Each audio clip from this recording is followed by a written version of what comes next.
Drôle d'époque, chaque matin, c'est votre nouveau rendez-vous. Vous le savez, le lundi, c'est Robert Ménard. Le mardi, mercredi, c'est Éric Revel. Le jeudi, c'est Françoise Degois, demain.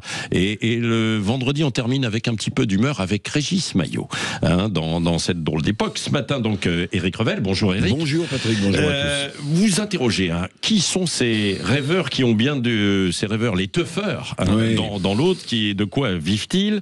C'est un peu l'une des questions, parce que, alors la partie est terminée. Ce type de manifestation festive illégale, est-ce que ça va continuer de se poursuivre? C'est l'une des questions que vous posez ce matin. Oui, il faut revenir sur ce sujet de la rave party. Je vous rappelle qu'elle s'est déroulée dans une partie de l'Aude qui a été touchée par des incendies gigantesques. 17 000 hectares avaient brûlé cet été. Rappelons aussi que ce type de fête, n'en déplaise aux fêtards, cette rave party, c'est une fête illégale qui se déroule sur des terrains privés.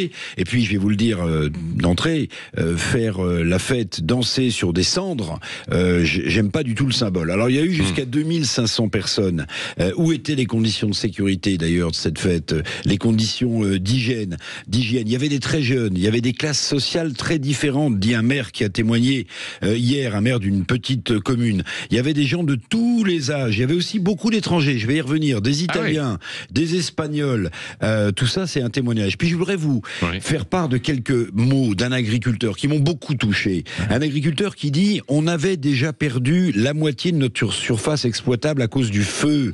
On avait semé de la luzerne sur ce qui restait, sur une parcelle qui était encore exploitable. Malheureusement, le parking de cette fête a tout détruit. C'est juste intolérable. Où est l'autorité de l'État? Les forces de l'ordre ont sans doute évité le pire parce que des habitants sont venus avec des agriculteurs au contact de ces teufeurs, des agriculteurs évidemment excédés, on peut les comprendre, pour cette fête illégale. Oui, c'est vrai. Autant de gens, d'ailleurs, si longtemps, sur un même lieu, parce qu'ils sont restés 4 jours, je crois que c'est ça, pour faire la fête, ça pose bien des questions. Mais oui, mais bien sûr, 4 jours de fête, pourquoi pas? Faire la fête, très bien. Alors, est-ce qu'ils étaient encore en vacances, ces gens?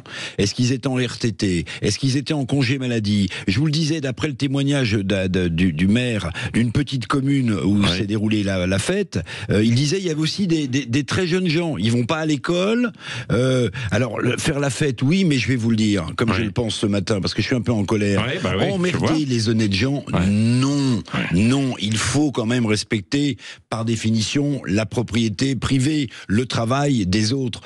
Or, ces gens qui s'amusent pendant 4 jours, qui ne font pas attention à la sécurité, qui ne font pas attention à l'hygiène, ils mettent en péril le travail des autres. Vous ne pensez pas que ce sont des gens qui ont déposé des RTT pour aller... je posais la question, est-ce qu'ils sont RTT?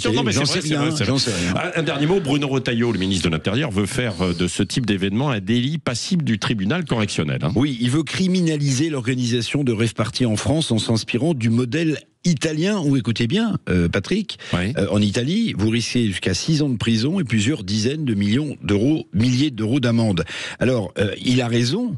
Je vous le disais en commençant, il y avait beaucoup d'Italiens. Il y avait beaucoup d'Espagnols, d'après les plaques minéralogiques. Pourquoi? Mais parce que, justement, dans leur propre pays, ce genre de fête est criminalisé. Vous risquez de la prison, vous risquez des amendes très lourde.